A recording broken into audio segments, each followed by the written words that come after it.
But there's another way I like to frame it as well. And I think about three pillars of well-being and the ground that sits below the pillars. So three pillars and the ground is kind of my way of helping to remember these ideas.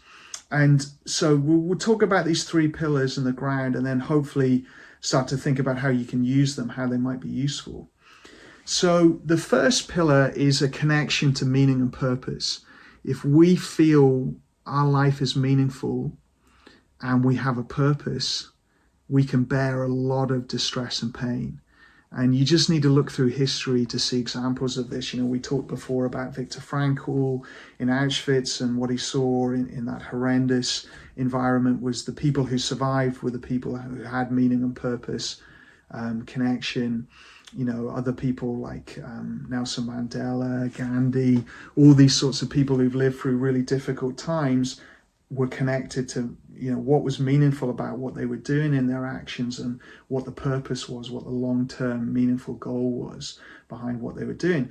And in our framework, meaning and purpose is really values and values-based goals. So that's all one thing really, but a sense of meaning and purpose. And there can be meaning and purpose in dealing with tragedy, you know, bringing that sense of courage and persistence to your physical health struggle, I would argue, is meaningful and really powerful, and it can inspire people, and it can, you know, it can have intrinsic, inherent worth just by doing that, you know. So the you know, purpose can be, okay, how can I live the best life I can with the symptoms I have right now? That's my purpose. Or, you know, my purpose could be, how can I still care about those people in my life who are important despite my physical tragedy, you know, physical health challenges and tragedy. So meaning and purpose and values is pillar one. Pillar two is relationships, social connection. So we know that, you know, people will survive and get through really difficult times with social connection. You know, people will look at a mountain, and if you are with people you love and care about, you will rate that mountain as being less steep than it is than if you're on your own looking at that mountain. So the mountain looks easier to climb when you're with people you care about and love. You know, we have more resilience, more stress tolerance. You know, we can get through difficult times. It's kind of obvious, right? You'll be able to think in your life, and you'll think, you know, the times I felt really resilient and able to cope with things was when I felt socially connected. I felt part of something. Now, of course, that becomes really difficult when your illness or your anxiety and depression symptoms make it hard to have social connection, but we're going to keep working on that and think about what we can do to change that. Some people have had such difficult lives, you know, attachment traumas, difficulty growing up, bullying, other things like that throughout their life, that it's really hard to have social connection and to trust people. So we need to think about all of that. We might have deficits in social skills. We might never have learned how to build, you know, strong, meaningful relationships. You know, I'm not sure that's true of everyone in this group, given what we've said so far, but sometimes that's the case with people. You know, we just haven't had the chance to learn how to socially connect, how to be vulnerable, whilst also protecting ourselves and having mindful trust and all these sorts of things. And then the final pillar I call life supports. So this is just the evidence-based things that are good for mental health and well-being, and I simplify it to diet, sleep, exercise, time outdoors, and play or creativity. So, you know, our sleep has a huge impact on mental health. You know, if we are sleep deprived, parts of our brain that are implicated in emotional distress are about 60% more reactive. So any struggle we have is going to be difficult. Now, of course, there's a really challenging thing here, that actually mental health distress makes our sleep worse. So we have a vicious cycle there. So we need to keep thinking about sleep, and we'll do more thinking about sleep together. You have, but you know, we can do a lot of stuff to put ourselves in the best place to have the best sleep we can, and even lying and relaxing and resting is good for us. You know, even if we're not sleeping. Exercise, okay, so we need to scale that back a lot for people in this group. Often we can't exercise like we used to, so we might need to, really think what is doable. Is it literally just chair-based yoga, some gentle walking, some movement?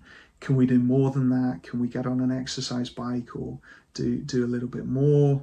If we can't use our legs for some reason because of our pain, can we do things with our arms? Can we use light weights and do some basic movement with weights to kind of get our heart rate up? Or, even a can of beans or a bottle of water and some basic weightlifting moves done to get our heart rate up. All of this stuff will help. The more we can get the heart rate up at the right level, not overdoing it either, that will help us. It will help us if we are taking medication. It will help us process the medication better and get better results from psychiatric medication. So thinking about exercise, then time outdoors, so sunlight, nature, incredible for our mental health. Even watching nature documentaries has been shown to have positive impact on mood and stress hormones. So even watching good old Attenborough, although some of the recent Attenboroughs can be quite stressful as we see how terrible the state of the world is, but some of the other ones when we're learning about beautiful animals and species, that can be very supportive. If not, a plant, a garden, looking out of a window, through to walking in nature, bigger walks, longer walks, time outdoors. Sunlight is crucial. We're all vitamin D deficient in the UK, so we need to take a lot more time outdoors if we can, and that will help our mood. Then we've got playful, creative time. You think about animals, always playing, always having fun. It's so good for us to have some form of play, some form of creativity in our life. If you look at indigenous cultures where they have the best mental health, there's a lot of play, a lot of creativity. They all engage in some sort of music practice or some sort of creative practice. So if we can find some way to do that, it's going to help. So yeah, have a little think now about, well, actually, before I do that, so we've got meaning and purpose, we've got social connection, we've got life supports, and then the ground beneath the pillars is our practices. So it's mindfulness, compassion, and values, as the three broad headings, but it's everything we're doing on this course, the skills, psychological skills, that's the ground. I think, sometimes I've worked with people who have a lot of the other pillars in place, but their mind is so caught in rumination that it's impossible to get the benefit out of what they're doing. So we need some psychological skills to unhook from our thoughts, make room for difficult feelings, and then turn towards our towards moves, really savor and appreciate and engage in them. So spend a little bit of time now just mapping out, what is realistic for you across that. So meaning and purpose could be just, the values sort of work we've done. Arguably everything we're doing is linked to meaning and purpose. It might be more social connection. What is possible for you? How could you increase it? If you don't have the right people in your life, how could you join some groups or try and access some of the people that would be more kind and supportive? If you have people in your life that aren't amazing, but they're good enough, their heart's in the right place, but they might not always be supportive. Can we connect with them? Sometimes people aren't great around mental health and supporting us, but they might not be toxic. If you have toxic people, it might be, how can I cut them out of my life or have barriers or boundaries there to that. And then think about those life supports. So if we spend about 5 minutes mapping out some of those towards moves now.